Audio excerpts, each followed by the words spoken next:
welcome to Taxi Talk here in New York City, where our guests have the length of a $10 cab ride to give us the lowdown on their industry and their market. Ed, let's take it away, please. Okay, well, joining me today is Greg Painvin, CEO of JMC Asset Management. Greg, thank you very much for joining us here. Thank you for the opportunity. There's been a lot of noise around the US market. So we saw the Chinese market sell-off had a big impact. There's still a lot of uncertainty around what the Fed's going to do. How has that been impacting you as an investor in the US equity market? We actually became more cautious and defensive before the summer hit.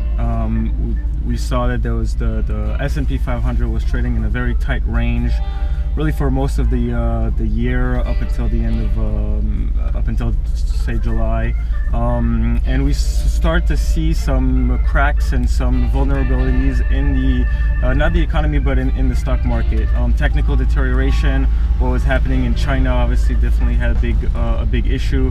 What was happening in commodity prices also really impacted some of the cyclical sectors that in the marketplace.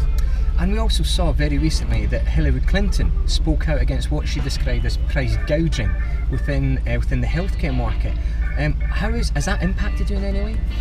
Yes, definitely in the healthcare space. That was a big impact on our portfolio as we were exposed to some specialty pharmas and some biotechs. The entire biotech industry really sold off after Hillary's tweet. What was the actual reaction from some of the managers that you actually have within your portfolio? So after discussing with our managers, in healthcare specifically, we noticed that the fundamentals of the companies are still pretty strong.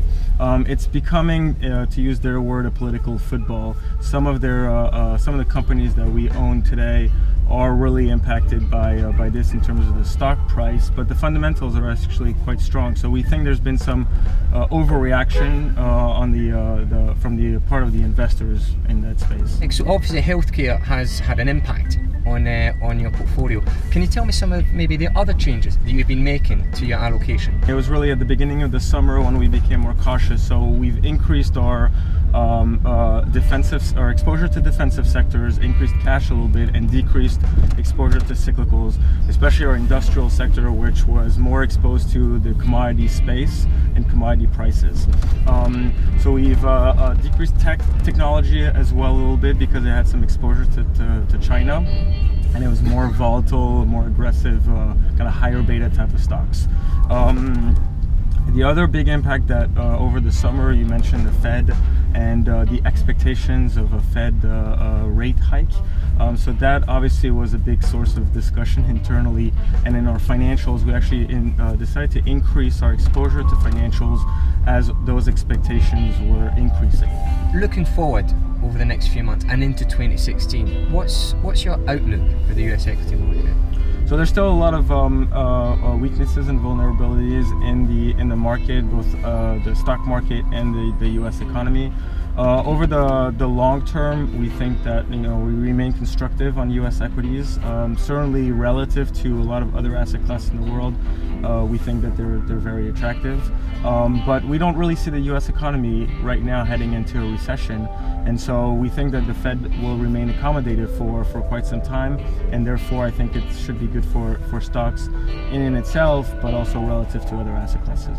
So when it actually comes to selecting the right managers, I mean, how do you do that in a market like the US? As a fund analyst, what I've noticed is that some managers are good stock pickers, but they are good stock pickers in only select areas of the market.